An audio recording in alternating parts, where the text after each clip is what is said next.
感謝してらっしゃいます。ジョン・カビラです。今日も一日頑張ったあなたへ、今夜はこれで乾杯。古霧島を炭酸で割ってフランキリボール。霧島酒造の6秒をお知らせします。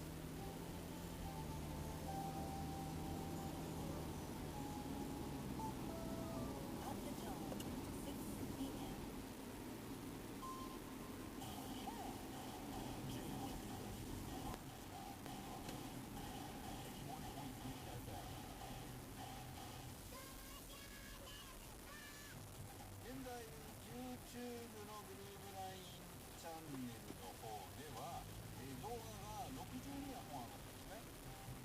あとこの生配信のやつも残ってるんです。そうなの、残ってます。音がないやつもありますけど、僕らが喋ってるやつはありますけど、今も喋っております。で、曲の間に好きなことを言っております。めちゃくちゃなことを言っておりますから、そちらの方もお暇な方はぜひご覧ください。で、このアーカイブ編集した人の方がですね、寺門自慢、EL、テレコとジモン、ELT、それから北野のあっちゃん、それから眉村千秋、あとは BJ でしょ、それからフランスブームも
今回の順位は、あずさみ天神ジャマイ交差点の26位です。